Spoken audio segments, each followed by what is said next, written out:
ராமேஸ்வரம் மீன்பிடி துறைமுகத்துல இருந்து நேற்று முன்தினம் பாத்தீங்களா 400க்கும் மேற்பட்ட விசைப்படகுல 1000க்கும் மேற்பட்ட மீனவர்கள் வந்து மீன்பிடிக்க கடலுக்கு போனாங்க. இவங்க கடலுக்கு போய் இந்திய எல்லையான கச்சத்தீவு அருகே மீன்பிடித்துக் கொண்டிருக்கும் போது அங்க ரோந்து வந்த இலங்கை கடற்படை வீரர்கள் மீனவர்களை மீன்பிடிக்க விடாம விரட்டி அடிச்சிருக்காங்க. இதைத் தொடர்ந்து 5 விசைப்படகையும் அதுல இருந்த 32 மீனவர்களை சிறப்பிடிச்சாங்க. சிறப்பிடிக்கப்பட்ட மீனவர்களை இலங்கை கடற்படை எல்லை தாண்டி வந்ததாக வழக்கு பதிவு செய்து நேற்று வந்து மன்னார் நீதிமன்றத்தில் ஆஜர்படுத்தினாங்க.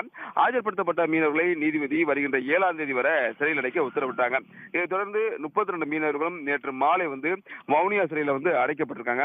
இந்த சம்பவம் ராமேஸ்வரம் மீனவர் மத்தியில் மிகப்பெரிய ஒரு கொந்தளிப்பையும் ஒரு வேதனை ஏற்படுத்தியுள்ளது. இது சம்பந்தமா ராமேஸ்வரம் மீனவர்களின் ஒரு ஆலோசனை கூட்டமானது நேற்று ராமேஸ்வரம் மீன்பிடி துறைமுகத்தில் நடைபெற்றது. இந்த கூட்டத்தில் மீனவர்கள் என்ன வலியுறுத்தியிருக்காங்கன்னா, இலங்கை சிறையில் உள்ள மீனவர்களின் படகை விடுதலை செய்ய வலியுறுத்தி ராமேஸ்வரம் மீனவர்கள் வந்து காலவரையற்ற வேலைநிறுத்த போராடுவதாக முடிவு செஞ்சு இந்த வேலைநிறுத்த போராட்டம் தற்பொழுது துவங்கியுள்ளது. இந்த வேலைநிறுத்தம் காரணமாக இன்னைக்கு ராமேஸ்வரம் மீன்பிடி துறைமுகத்தில் 700க்கும் மேற்பட்ட விசைப்படகு மீனவர்கள் மீன்பிடிக்க கடலுக்கு செல்லாமல் படகுகளை கரையோரம் நங்கூரம் நிறுத்தி வச்சிருக்காங்க. இந்த வேலைநிறுத்தத்தின் காரணமாக நேரடியாகவும் மறைமுகமாகவும் 10,000க்கும் மேற்பட்ட மீனவர்கள் வந்து வேலை இழந்திருக்காங்க. அது மட்டும் இல்லாமல் அரசுக்கு நாள் ஒன்றுக்கு 1 கோடி ரூபாய் வரை வர்த்தக இழப்பு ஏற்பட்டிருக்கு.